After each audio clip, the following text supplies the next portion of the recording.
Good morning, dear students. Welcome in awesome online classes. Now, today we start with activity 4 Winnowing experiment. Prepare a mixture of wheat grains. एक mixture हमें तैयार करना है जिसमें wheat grains, dry pieces of straw and leaves, सूखी हुई पत्तियाँ, straw के piece. Place the mixture on a flat steel plate.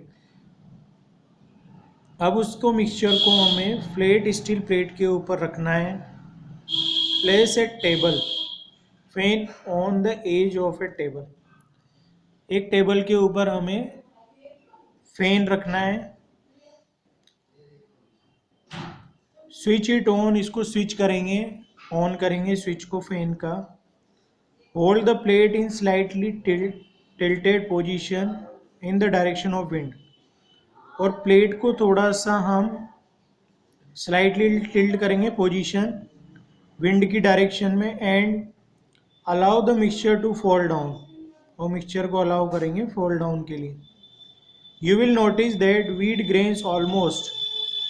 तो आप नोटिस क्या करेंगे कि जो वीट ग्रेन के almost fall straight in the downward direction. तो ये डाउनवर्ड डायरेक्शन में गिरते हैं. Dried straw and leaves are blown off far away. और जो ड्राइड स्ट्रॉ सूखे हुए पत्तियां वो दूर चली जाती हैं. नाउ नेक्स्ट प्रोसेस है centrifugation.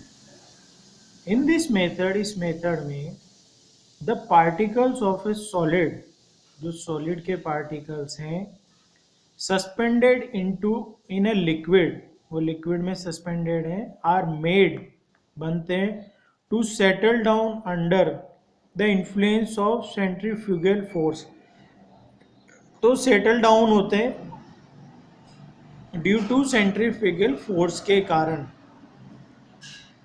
In this method the mixture containing suspended particles, जो मिक्सचर कंटेनिंग सस्पेंडेड पार्टिकल्स हैं, is rotated eight A high speed. वो रोटेट करते हैं हाई स्पीड पर इन ए सेंट्रीफ्यूग के अंदर. The heavier particle settle down in the container. जो heavier particles हैं वो सेटल डाउन हो जाते हैं कंटेनर के अंदर. Centrification method is use for separating cream for milk. Centrification जो मेथड है उसको हम यूज़ करते हैं मिल्क से क्रीम को निकालने के लिए, सेपरेट करने के लिए. Threshing. The process use to separate grain from the chaff is called threshing. एक प्रोसेस जिसको यूज़ किया जाता है ग्रेन से चाफ को सेपरेट करने के लिए, उसको कहते हैं हम threshing. This is done either by hand और by using animals.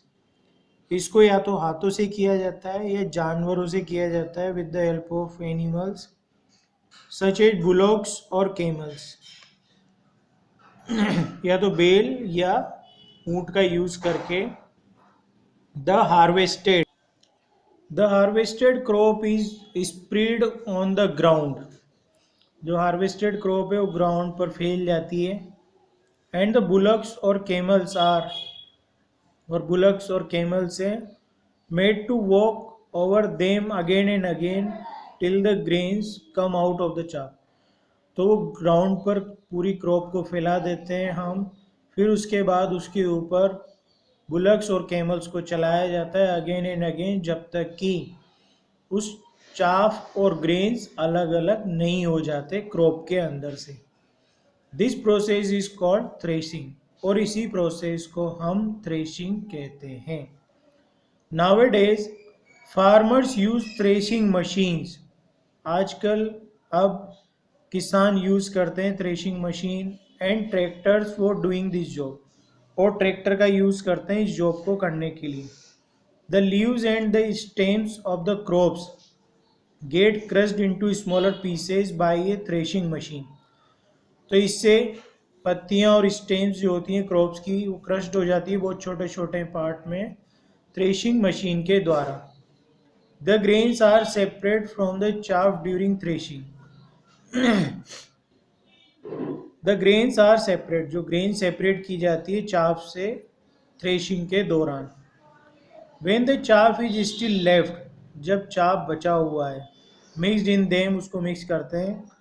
They are separated again from the chaff, उसको दोबारा सेपरेट किया जाता है चाप से बाय इधर विनोविंग, हैंड पिकिंग और सीविंग, और उसको किसी भी मेथड से विनोविंग, हैंड पिकिंग या सीविंग का हम यूज़ करके उसको सेपरेट कर सकते हैं, अलग अलग कर सकते हैं।